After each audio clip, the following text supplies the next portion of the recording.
Hello students, आज हम अपना बायोलॉजी का थर्ड चैप्टर स्टार्ट करने वाले हैं, जेनेटिक्स सम बेसिक फंडामेंटल्स।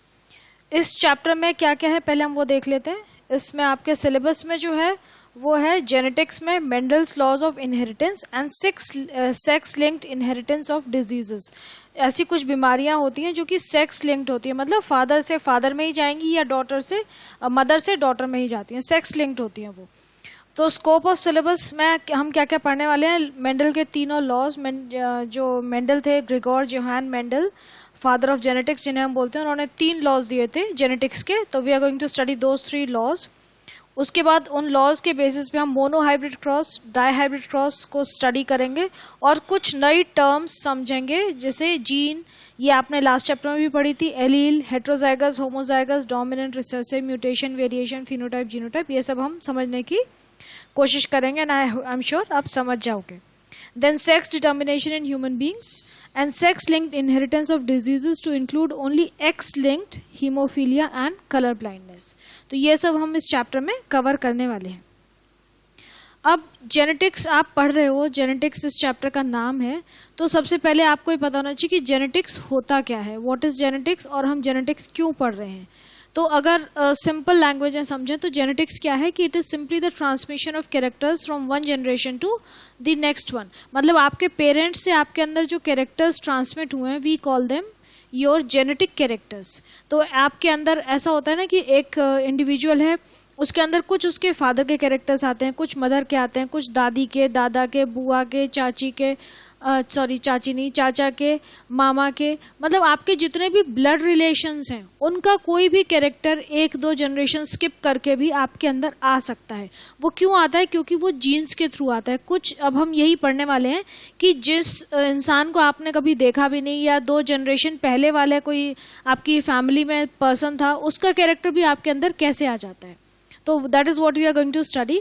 तो जेनेटिक्स है क्या? Genetics is the study of heredity, that is transmission of body features. ठीक है, बॉडी के हमारे जो कैरेक्टर्स हैं, चाहे वो हमें दिखें या ना दिखें, ये दोनों चीजें इंक्लूडेड हैं इसमें। कुछ ऐसे कैरेक्टर्स होते हैं जो बहुत क्लियरली विजिबल हैं, कुछ हमारे इंटरनल ऑर्गन्स के कैरेक्टर्स हैं जो कि हमें दिख नहीं रहे, but they are also, some of them are hereditary. So we are going to study these transmission of body features, both similarities and differences from parents to offspring and the laws relating to such transmission.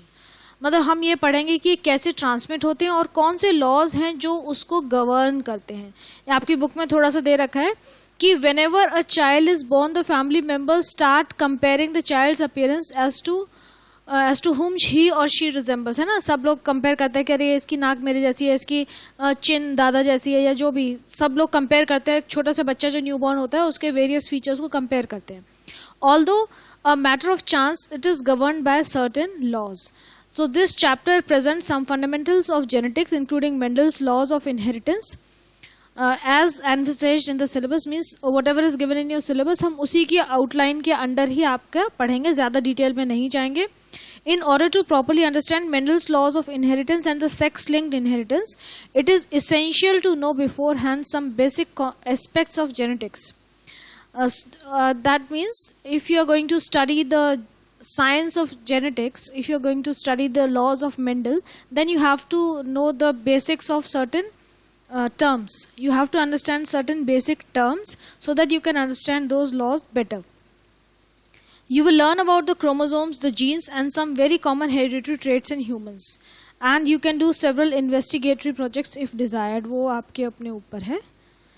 Okay, now, as I told you, Gregor Johann Mendel इनका पूरा नाम था. He was an Austrian थे ये, and he is known as the father of genetics.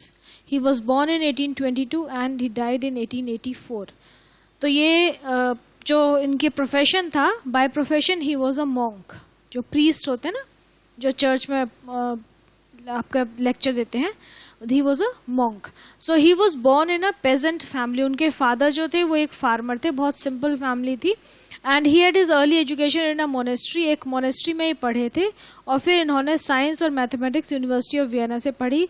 He wanted to be a teacher. This is a very interesting fact कि वो teacher बनना चाहते थे, लेकिन luck did not favour him and he failed in the examination of teaching certificate.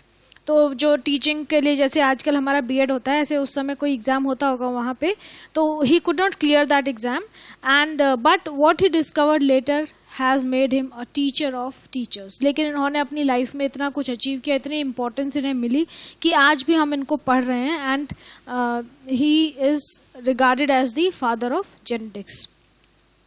He had return to his monastery, फिर monastery आ गए और इन्होंने अपनी पूरी life as an abbot, abbot means जो वहाँ प्रीस्ट होते हैं उसकी तरह बिताई इन्होंने। और वहाँ मोनेस्ट्री में एक बहुत बड़ा गार्डन था जहाँ पे इन्होंने पी प्लांट्स उगाए। गार्डन पी जो हम मटर खाते हैं, जो सिंपल मटर जो हम सब्जी में खाते हैं, वो वाले पौधों पे, उन पी प्लांट्स पे इन्होंने अपने सारे एक्सपेरिमेंट्स किए, जिससे और उन एक्सपेरिमेंट्स के बेसिस पे इन्होंने जेनेटिक्स के लॉज दिए हैं। So the monastery had a lovely garden which satisfied his urge to understand some secrets of nature regarding the inheritance of certain features in garden P. His findings are now called as Mendel's laws of inheritance. Okay, तो ये हो गया Mendel के बारे में। अब जो genetics है, जेनेटिक्स हम आज जिस साइंस को जेनेटिक्स बोलते हैं, तो उसकी हमारे लाइफ में what is the importance, what are the modern applications, why do we need to study it in such detail, why is it so important. आजकल everybody is worried about genetics genetics genetics, why is it so important. तो actually genetic engineering is the technique in which the genetic constitution of an organism is altered.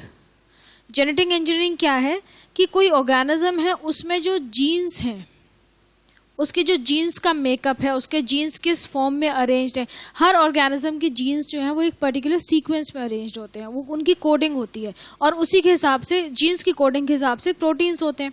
तो जो jeans और proteins की coding होती है उस हिसाब से उस ऑर्गेनिज्म के सारे फीचर्स होते हैं, ऑल द फीचर्स।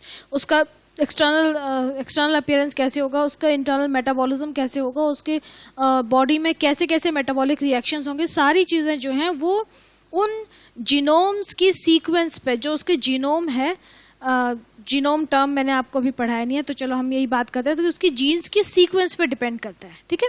तो genetic engineering is the technique in which the genetic constitution of an organism is altered by introducing new genes into its chromosomes. मतलब हम नई जीन्स इंट्रोड्यूस कर दें किसी ऑर्गेनिज्म के क्रोमोसोम्स में, तो हम उसके जेनेटिक कॉन्स्टिट्यूशन को चेंज कर देते हैं। फिर हम उसको इंट्रोड्यूस करने के बाद स्टडी करते हैं कि हमने ये जीन इंट्रोड्यूस की, तब इसमें क्या चेंज आया। ये जेनेटिक इंजीनियरिंग का बहुत इंपॉर्टेंट एक कॉन्सेप्ट है और इसके थ्रू हम बहुत सारी नई वेजिटेबल्स ग्रो कर चुके हैं, फ्रूट्स ग्रो कर चुके हैं, जिसको हम जीएमओ बोलते हैं, ऑर्गेनिजम्स हमने डेवलप किए हैं, genetically modified organisms GMO develop किए हैं, और जेनेटिकली मॉडिफाइड फूड क्रॉप्स हमने बहुत सारी डेवलप की हैं।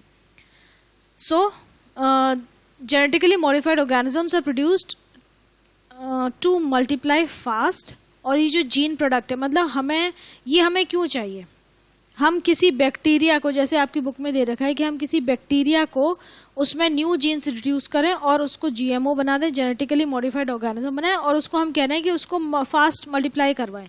तो why do we need it, क्योंकि उससे फिर हम बहुत सारे यूजफुल प्रोडक्ट्स बना सकते हैं। हम ऐसे बैक्टीरिया को इसमें यूज करते हैं जिससे हमें कोई मेडिसिन बनानी हो या हमें कोई और फूड प्रोडक्ट अपना बनाना हो जो कि हमारे आगे काम आ सके, या हमें कोई इंडस्ट्रियल केमिकल सिंथेसाइज करना है, तो हम उस केस में ये जीएमओज यूज करते हैं, जहाँ पे कि हमें बैक्टीरियल ग्रोथ बहुत रैपिड चाहिए अपने फायदे के लिए।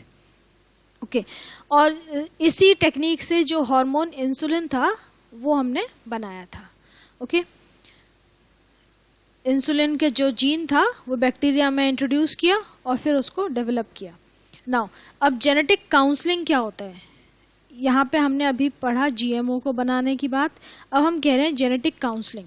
जेनेटिक काउंसलिंग क्या होता है, it is another practical aspect, your book is saying that, कि जो न्यूली मैरिड कपल्स हैं, आजकल ये होता है कि whenever two people get married, पहले ऐसा नहीं होता था लेकिन आजकल इट इज़ वेरी कॉमन कि if two people are getting married तो वो एक दूसरे का मेडिकल रिपोर्ट्स चेक करते हैं। कि ये इंडिया में इतना कॉमन नहीं है लेकिन बाहर की कंट्रीज़ में तो it is very very common that they check whether the person is suffering from some genetic disease, या एड्स तो नहीं है या और कोई जेनेटिक अबनॉर्मेलिटी तो नहीं है। They see those medical reports and then only they go for marriage. क्योंकि ये ज़रूरी क्यों है, क्योंकि मैरिज के बाद when they are going to produce a progeny, अगर कोई सेक्स लिंक्ड डिजीज़ है, मतलब जेनेटिक डिजीज़ है किसी भी एक पेरेंट को, तो वो उनकी प्रोजेनी में आने के, बेबी में आने के चांसेस बहुत ज़्यादा हो जाते हैं। तो इसके लिए जेनेटिक काउंसलिंग की जाती है।